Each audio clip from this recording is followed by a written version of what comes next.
13 बच्चे। रमजान ने हिसाब लगाया। पार्क में 13 झूले थे। इत्तिफाक, इसी वक्त उसके पीछे से आवाज आई, तुमने ढूंढ लिया। वो मड़ा। एक बच्चा खड़ा था, सफेद कपड़ों में, काली खाली आंखों के साथ, लेकिन इस बार उसके चेहरे पर एक अजीब सी सुकून था। तुमने हमें याद किया, किसी ने पहली बार हमें याद किया। और फिर आहिस्ता आहिस्ता वो बच्चा धंधला होने लगा। उसके पीछे से और बच्चे नमूदार हुए, 13 के 13, और एक एक करके वो रोशनी में तहलील होते गए।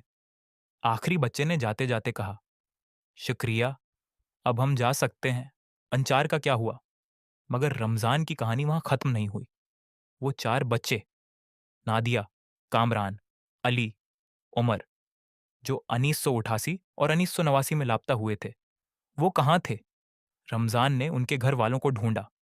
नादिया की माँ अभी भी जिंदा थी, बहुत बूढ़ी, अपने घर में अकेली रहती थी। जब रमजान ने उन्हें बताया कि पार्क में उसे क्या मिला, तो बूढ़ी माँ ने आंसू पूछकर कहा, मुझे पता था वो वहीं है। हर रात वो ख्वाब में आती है, हिंसती है, कहती है, मामा मैं खुश हूं, लेकिन आजाद नहीं हूं। अब वो आजाद हैं। बूढ़ी माँ की आंखें भर आएं। और इस रात पहली बार 30 साल में उसने नादिया के बारे में ख्वाब नहीं देखा। पार्क की आखिरी रात पार्क को तोड़ने का फैसला हुआ। रमजान के मजमून ने तहलका मचा दिया। इंतजामिया ने तहकीकात शुरू की।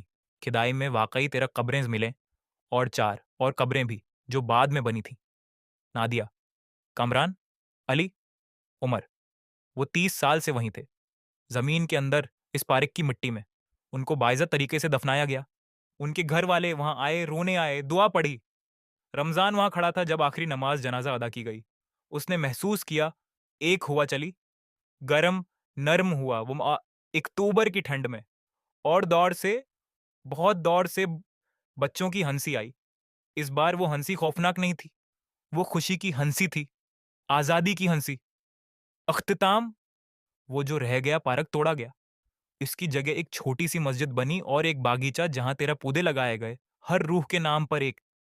रमजान अहमद अपने काम पर वापस चला गया, लेकिन हर रात सोने से पहले वो एक आवाज सुनता है, आहिस्ता, दौर से, जैसे ख्वाब की सरहद पर, तुमने हमें याद किया। और वो जानता है कि कुछ कहानियां खत्म नहीं होते, वो बस आगे बढ़ जाती हैं। कमशदा सफ़ा, ये सफ़र रमजान अहमद की डायरी में मिला, आखिरी अंदराज, जो उसने पार्क के तोड़े जाने के एक हफ्ते बाद लिखा।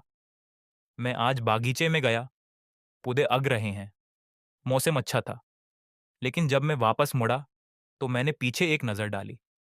इन 13 पौधों पर एक एक परिंदा बैठा था, सफेद परिंदे। वो सब मुझे देख रहे थे। फिर एक साथ सब उड़ गए आसमान में, ऊपर। और मैंने सोचा, शायद यही आजादी है। Thank you for watching.